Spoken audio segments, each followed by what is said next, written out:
Bismillahirrahmanirrahim. Alhamdulillah wassalatu wassalamu ala Rasulillah. Thumma amma ba'd. Assalamu alaikum wa rahmatullahi wa barakatuhu.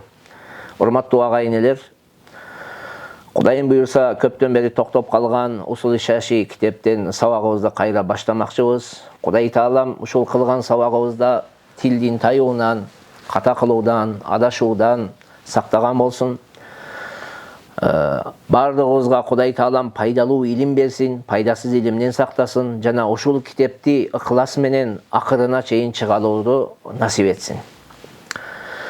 Өткөн сабагыбызда биз акыркы сабагыбызда муштарак сөзгө келип токтогон экенбиз. Муштарак деп бул омоним сөздү айтат. Омоним дегенде бирдей жазылып, ар башка маанини берген сөздү муштарак сөз деп коет. Мисалыга биздин кыргыз тилинде эмне дейбиз? Мисалы кой дей турган болсок, кой бул жанагы жаныбарды да, жаныбар деген мааниси дагы бар. Ошондой эле учурда кой деп бул буйрук, коюу деген сөздүн буйрук этиши дагы. Ошону муштарак деп коет. Эми биз жокоруда бир эрежеде, акыркы сабактарда эрежени айтканбыз. Муштаракты бир учурда бардык маанилеринде колдонууга болбойт. Анын бир маанисин гана алыш керек болот. Бир учурда бир маанисин гана алабыз. Мисалыга кой деген сөздү эгерде биз жаныбар десек, анда жаныбар.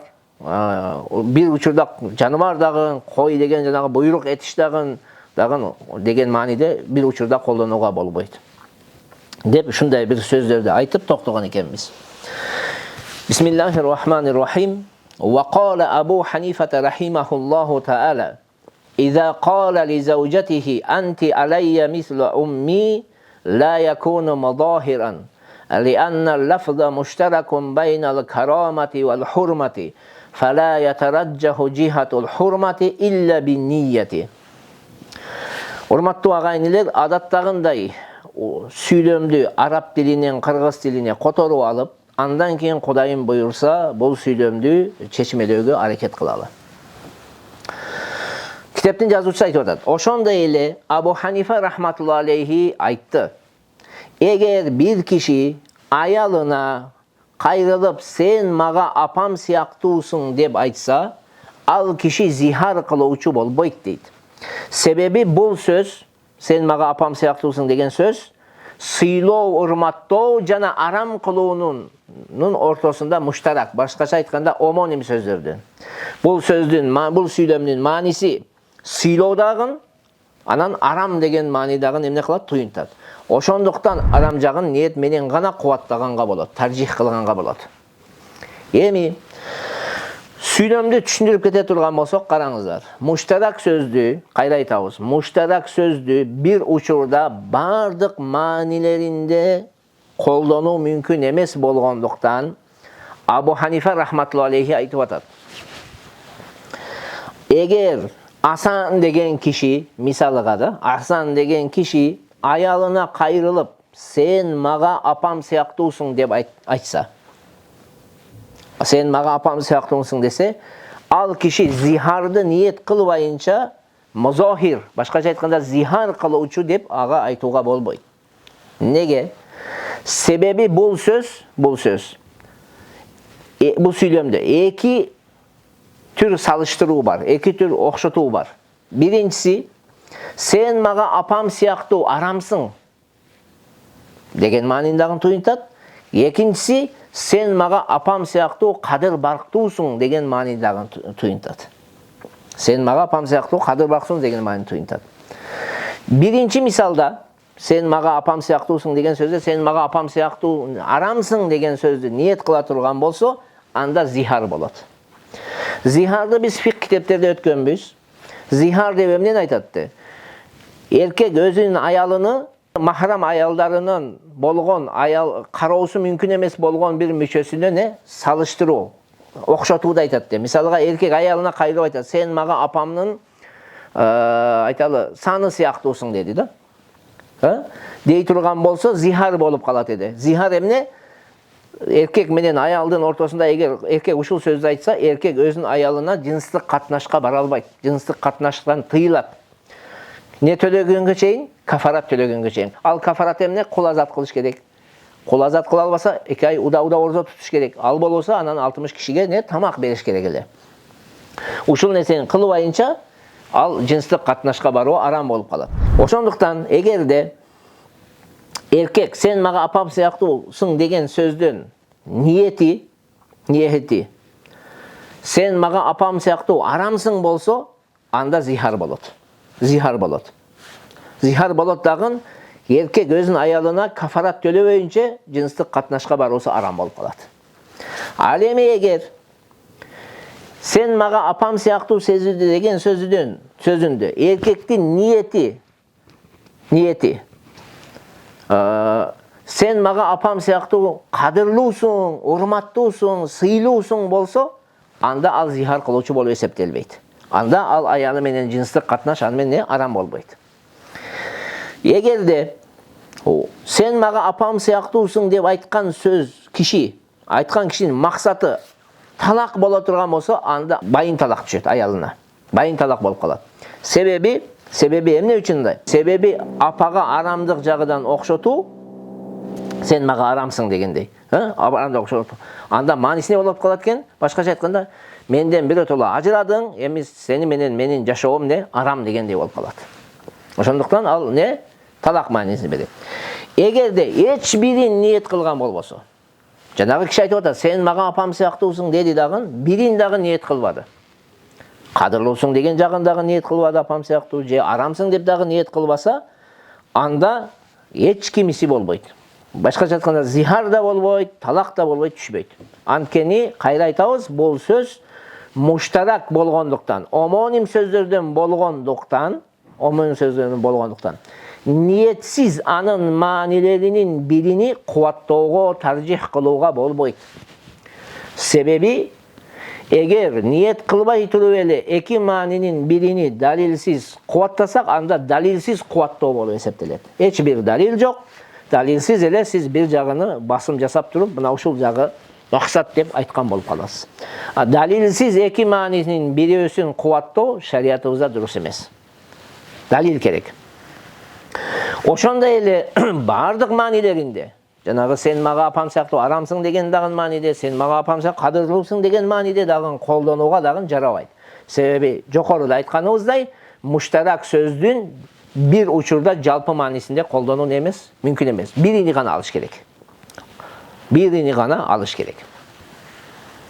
Wa ala hadha qulna la yajibu an-nadhiru fi jaza'i as-sayd liqawlihi ta'ala a'udhu billahi minash shaytanir rajim fajaza'un mithlu ma qatala minan na'ami li'anna al-mithla mushtarakun bayna al-mithli suratan wa bayna al-mithli ma'nan wa huwa al-qimatu وقد أريد المثل من حيث المعنى بهذا النص في قتل الحمام والأسفور ونحوهما بالاتفاق فلا يراد المثل من حيث الصورة إذ لا عموم للمشترك أصلا فيسقط اعتبار الصورة لاستحالة الجمع. Китептин автору мынтип айтып атат. Мына ушул негизге таянып биз ажыга барган киши кургактыкта жашаган жапайы жаныбарды өлтүргөндө аңдын жазасында сүрөтү гана окшош үй жаныбары милдет болбойт деп айтабыз дейт. Сүрөтү жагынан окшош үй жаныбары милдет болбойт деп айтабыз дейт. Себеби Аллах Таала Куранда мынтип айткан. Анын башкача айтканда жапайы айбанды өлтүргөндүгүнүн жазасы ага окшош үй жаныбары деп айткан. Маида сүрөсүнүн 95-аятында. Себеби дейт, мисыл деген сөз окшош деген сөз. Сүрөтү жагынан окшоштук менен мааниси, башкача айтканда баасы жагынан окшоштуктун ортосунда муштарак сөз. Чындыгында бул аятта көгүчкөн, чымчык жана ал экөөбү сыяктууларды өлтүрүүдө маани жагынан окшоштук максат кылынгандыгында талаш жок. Андыктан сүрөтү жагынан окшоштук максат кылынбайт. Себеби муштарак сөз негизи эле жалпы, башкача айтканда бир учурда бардык маанилерин камтый турган мааниде колдонулбайт. Демек, эки маанисин бириктирүү мүмкүн эмес болгондуктан сүрөтү жагынан окшоштук эске алынбайт деп китептин жазуучусу айтып атат. Бул сөзмө-сөз котормойду. Эми бул сүйлөмдү Жазуучу муштарак сөздү ам, жалпы мааниде колдонууга, бардык маанилерде колдонууга болбойт деген эрежеге таянып, бир маселенин өкүмүн чыгарылгандыгын не кылган, баяндаган. Ал маселе төмөндөгүдөй. Мухрим дегени бул ихрам кийген киши. Ажылыкка аттанып, барып, ак кийимдерин кийип, талбия айтып, ажылыкты ниет кылган киши. Же умраны аткарууну ниет кылган киши. Кишиге куруктукта жашаган аңдарды, башкача айтканда жапайы айвандарды, мисалга кийикти дейли, өлтүрүү арам экендиги талашсыз. Талашсыз аны өлтүрүү эмес, мүмкүн эмес. Анткени Аллах Таала ыйык Кур'ан-ы Каримде Маида сүрөсүнүн 95-аятында мынтип айтат. Аузу биллахи минеш-шейтонир ражим. يا أيها الذين آمنوا لا تقتلوا الصيد وأنتم حرم ومن قتله منكم متعمدا فجزاء مثل ما قتل من النعم. O imandılar, muhrim eken kezingizde kurgaktıktagı аңды öldürбөгүлө. Силердин кимиңер аны атайлап өлтүрсө, анын жазасы үй жаныбарынан окшошу деген. Үй жаныбарынан окшошун бериш керек деген. Албетте мухрим аңчылык кылып өлтүрсө, анын жазасы тууралуу аалымдарыбыздын ортосунда талаш бар, кайчы пикир бар. Абу Ханифанын көз карашы боюнча, мазхаб башчыбыз Абу Ханифанын көз карашы боюнча, мухрим аңдын ордуна, мисалга кийикти өлтүрсө, аң кичинеби же чоңбу, ага окшош үй жаныбары барбы же жокпу, айырмасы жок, баасын төлөп бериш керек дейт. Үй жаныбарын бербейт, эмнени төлөп берет? Үй жаныбарынын баасын төлөп берет. Ал бааны эки адилеттүү киши анактайт. Эки киши келет дагы, мына ушул нерсе ушунча акча турат, ошону төлөп берет дейт. Ал эми имам Шафи менен имам Маликтин көз караштары боюнча, эгер үй жаныбарларынын арасында денеси аңга окшогон жаныбар бар болсо, аңды өлтүргөн мухрим ошону сатып алып, соет да кедейлерге не кылат, таркатып берет этини. Мисалы, эгерде кийик өлтүргөн болсо, кой сой берет. Койон өлтүргөн болсо, козу сой берет. Жапайы уй өлтүргөн болсо, уй сой берет. Төө куш өлтүргөн болсо, төө сой берет же уй соет. Бул ошол окшоштор ушулар. Ал эми үй жаныбарларында аңга окшогон, жанагы бул өлтүргөн аңга окшогон жаныбар жок болсо, мисалга көгүчкөн же чымчыкты өлтүрсөңүз, үй жаныбарлардан, жанагы кой, эчкилерден ага окшогон не жок, денеси жагынан окшош жок, сүрөтү жагынан окшош. Ошондуктан баасы милдет болуп калат. Бааны эки адилеттүү киши аныкташ керек. Эгерде баасына үй жаныбарын сатып алуу мүмкүн болсо, сатып алып советта кедейлерге бөлүп берет. Эгерде үй жаныбарын сатып алууга жетпесе, акчасын питир садакасындай кылат дагы, садака кылып берет. Бул белки имамдарыбыздын көз карашы. Эми китептин жазуучусунун ушул эрежеге таянып чыгарган маселесине келе турган болсок, аятта Аллах Таала мислу деп айтат да, окшош деген сөздү колдонгон. Окшош деген сөз бул муштарак сөздөрдөн. Башкача айтканда, анын эки мааниси бар. Ошол сүйлөмдүн эки мааниси бар. Сүрөтү, башкача айтканда, денеси жагынан окшош дегенди дагы туюнтат. Мааниси, башкача айтканда, баасы жагынан окшош деген дагы туюнтат.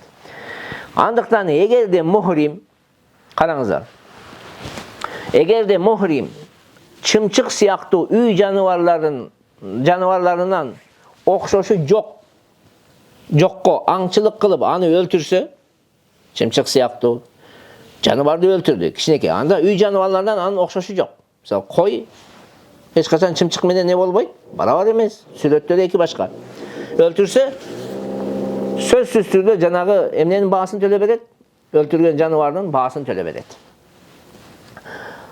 Мына ошондой эле үй жаныбарларынан дене жагынан окшошу барга аңчылык кылып аны өлтүрсө дагы баасы милдет болот. Баасы милдет боло берет. Неге? Дене жагынан окшошу эске алынбайт.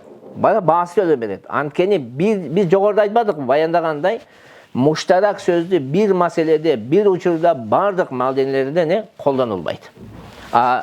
Байкасаңыздар, жокоруда айттык, окшошу жок болсо баасы милдет болот деп, Баасы жагыны эске алдык эле. Эми баасынын жагын эске алдыкпы? Сүрөтү жагынан окшошун эске алууга экен, денеси жагынан окшошу эске алууга болбойт дейт. Баасы жагынан эске алуу, окшошу жок болсо баасыны берүү, бул бардык алымдарыбыз бир пикирде. Жана жокоруда айтканыбыздай имам Малик немелер дагы алар да эле ошентип айтат да, эгерде үй жаныбарларынан окшош жок болсо баасын берет дейт. Значит, мисыл баасы жагынан, маанавий жактын, мааниси жагынан окшошу бар. Эске алдыкпы? Эми сүрөтү, денеси жагынан окшошун не кылбайбыз, эске ала албайбыз. Кайра айтабыз? Себеби эч качан муштарак сөздү бир учурда бардык маанилеринде колдонуу эмес, мүмкүн эмес. Ушул жерден токтотуп туралы, Кудайым буйруса, мындан ары көбүрөөк дагы сабак кылабыз. Кудай Таалам бардыгыбызга пайдалуу илим берсин. Аллах ыраазы болсун.